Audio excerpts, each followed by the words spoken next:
Web Marketing That Works, episode 21.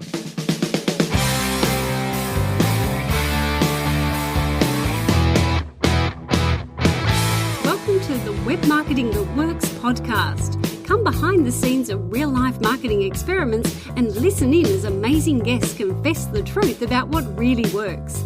Now, here are your hosts, Adam Franklin and Toby Jenkins. Hey there, it's Adam Franklin from the Web Marketing That Works podcast, and I'm here with my friend and co-host, Toby Jenkins. How are you, Tobe? Good, thanks, Ads. Hi, everyone. This is the show for people who love marketing on the web. You'll be taken behind the scenes of real-life marketing experiments where we look at the good, the bad, and the ugly.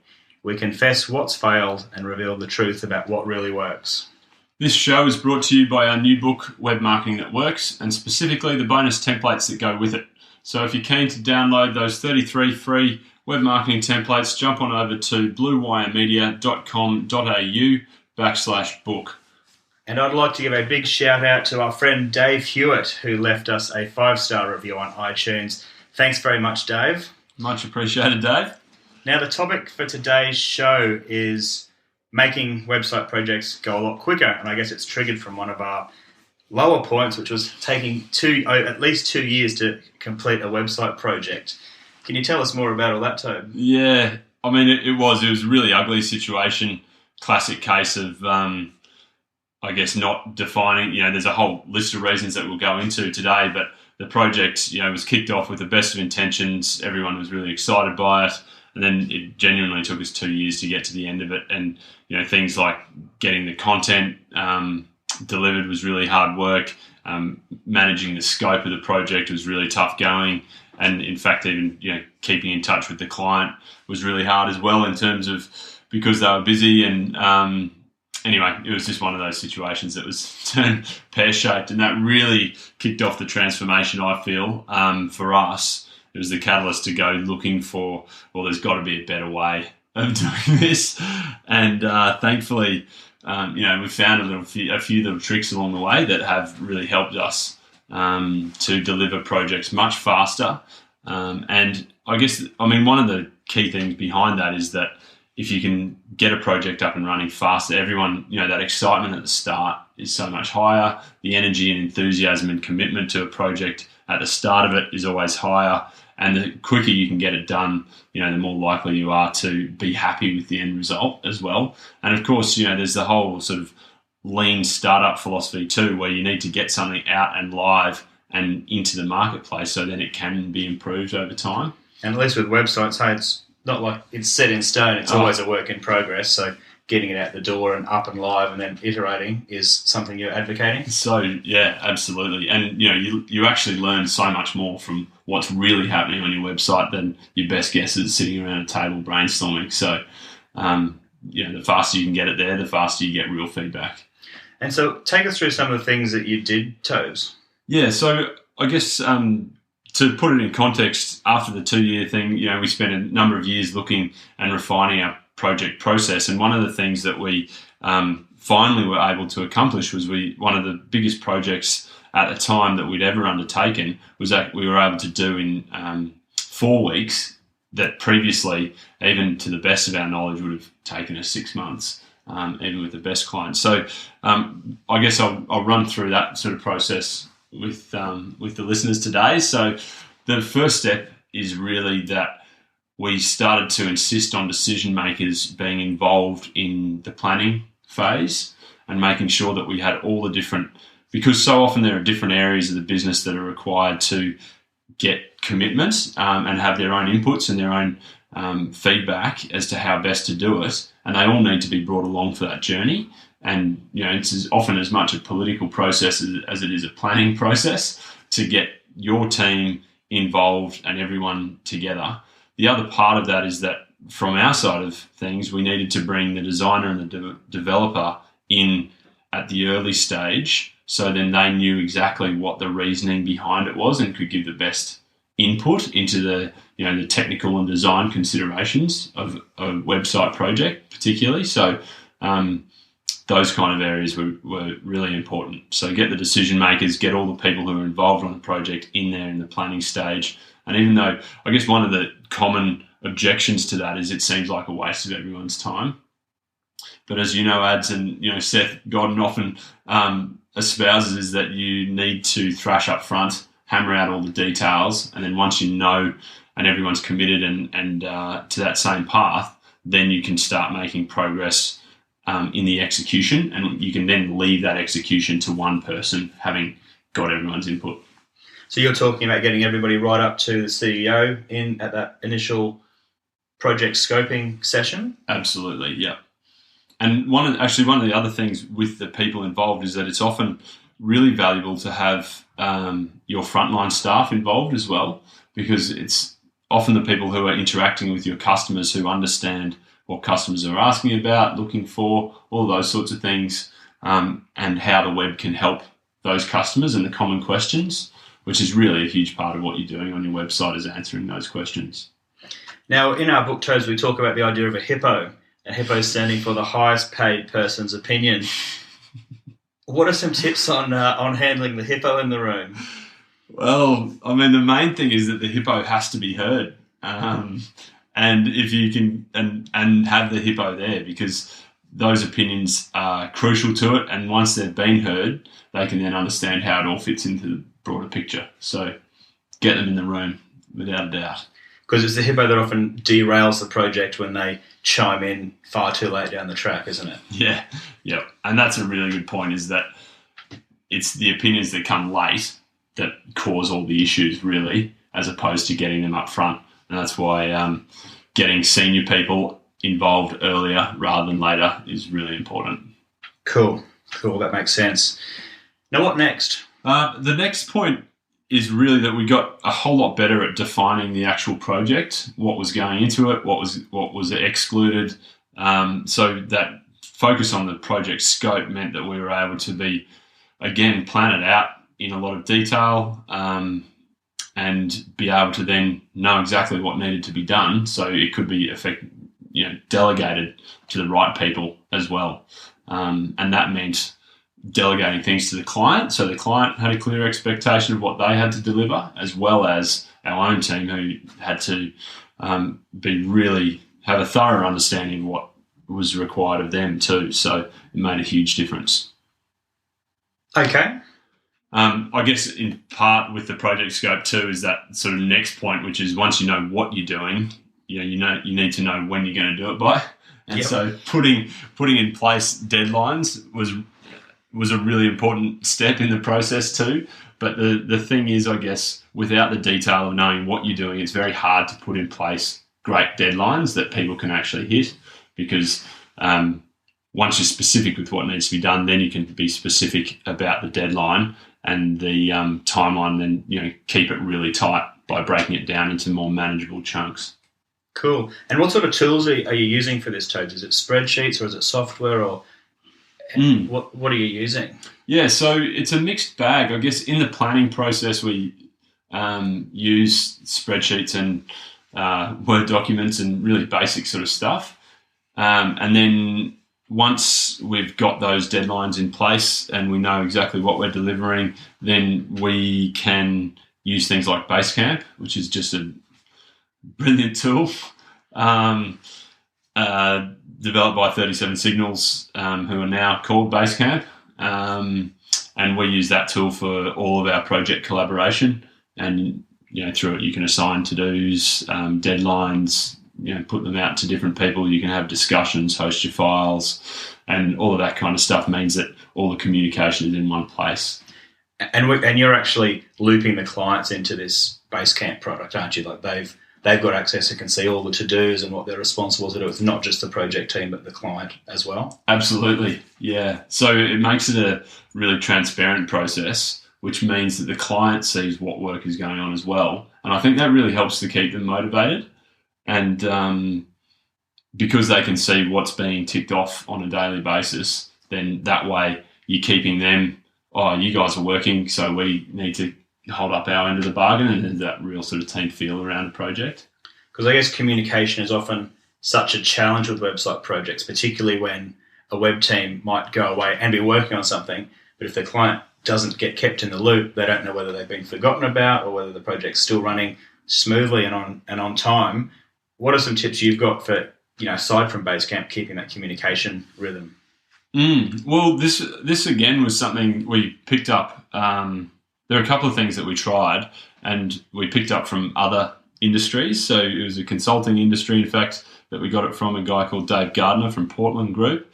And he sort of mentioned to us when they do engagements with clients that they were working on site.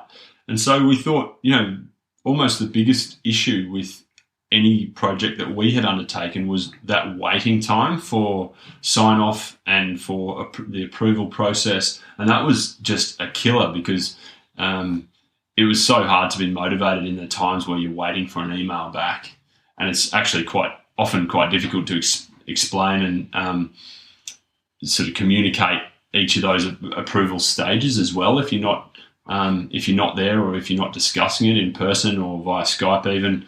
There's plenty of ways to do it. But what we came to realise was that around those really important pieces, we actually needed to bring them along the journey, so then they weren't just seeing a finished design that they then had to sign off, but that they were seeing the smaller steps in the process so they could give feedback as we went. And so what we put in place was the twice daily check-in, which was a 10 a.m. 10-minute meeting, and then a 4 p.m. 10-minute meeting as well, to go through what had been done in the block of time prior, what was going to be done in this next block of time, where the client was required, where our team was required. And that way we were able to get lots of little inputs from the client and little improvements in say feedback on a design being a really simple one. They could say, well, okay, hey, I prefer that particular color to be green, not red. And when you're doing that, in the twice a day, then you by the time it comes to approval, they've seen every single little detail. They're looking at, and rather than having to look at the whole thing and then dissect it and make a judgment on it, they're then actually making a decision just on that button at that particular time. And those smaller iterations meant that the final approval process was just super smooth. So they're taken on the journey with the design team, for example, and the development team as it all gets built. They can see it unfold twice a day and the incremental improvements and incremental progress. Yeah. So to recap, so you're saying provide transparency with the client through a project management tool like Basecamp, so they can see all the to-dos and the progress being made and also what they need to do, but also ideally work on site with them, so you can be face-to-face, or if not, but I'd Skype, so it's still face-to-face, and then do a twice daily check-in, for example, at 10 and at 4 in the afternoon, 10 in the morning, 4 in the afternoon, so that you can talk and discuss the detail of the project as it unfolds. Yeah, spot on. Okay, cool. All right. Tell us some more. Yeah. So I guess the piece of the puzzle that and a bit of detail just around those check-in points as well, because it is really important, I think, what actually happens in those check-in points. And basically the idea is to answer that each person in that project team at the time answers these 4 questions, which is, 1, what have I done since the previous check-in? And that brings everyone up to speed, so everyone's across the most recent work. What am I planning to do until the next check-in? And that again gives everyone a sense of what a person's priorities are, and then that allows the team to adjust if there's something that needs adjusting to. The third question is that you need to answer is, do I have any bottlenecks, or can I see anything coming up that could be a bit sticky? And that means that you get to address problems early in the process rather than waiting, big chunks of time, say a week. So I guess the example here is rather than develop or doing a design for a week and then showing the client or showing the other members in the team, by showing them twice a day what the improvement has been or what the progress has been, what you're stopping happening is you having to rework an entire week's worth of work. So you're, at worst, you're getting a half day of rework. Say you went completely off track with the design, they say, that's horrendous, we need to go back. Then you're losing half a day as opposed to losing a week, which I think those shorter time periods are really important. The fourth and final question then is, do I require any feedback or approvals on my work? And if so, who do I need to get involved? And that is that idea that, okay, well, let's make sure that in this, that we've got a meeting locked in with the marketing manager, CEO, and head of IT to make sure that we can get this particular part of the work signed off when we need it so we can keep progressing. So there's sort of the four things being, what have I done previously? What am I doing next? Are there any bottlenecks? And do I require any feedback or approval? And what do you say to people who are listening to this saying, well, that seems like you're bugging them a lot. That's a hell of a lot of contact. Yeah. I mean, it is a lot of contact. My thoughts on that are that the preference to me is that we have lots of little pieces of contact as opposed to having to have an enormous A, piece of rework, that sort of week versus half a day concept, and B, having huge discussions that then take up lots of people's valuable time on issues that could have been caught a whole lot earlier. And so you're preventing, little bits of prevention rather than, the ounces of prevention versus the pound of cure. So lots of small, frequent contact, to me, massively outweighs big chunks of contact irregularly.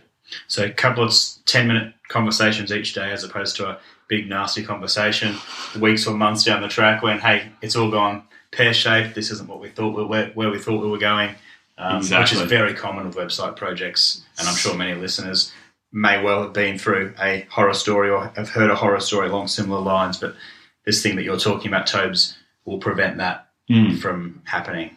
Yeah. And I mean, to that point, we put together, we have the communication schedule template, which, people can download from our website, and we'll include that link, but I think it's bluewiremedia.com.au/communications-schedule-template. And that is literally the spreadsheet that we used and have used on many projects to help us keep on track. And it's pretty simple stuff, really, but it helps to set the expectation amongst the project team and the client's project team that everyone knows when they're required and how it's going to work out. So that's also a Google Doc typically, isn't it, that is shared and cloud-based so the client can see exactly what we're seeing as well? Ideally, yeah. So I'll just recap then sort of the four elements, I guess there probably are, to getting your website projects really humming. And that is, one, get agreement by all the decision makers and your project team early on. Two, make sure that you've signed off on the project scope and that everyone's happy with it and committed to it and agreed that that's the way you're going to move forward.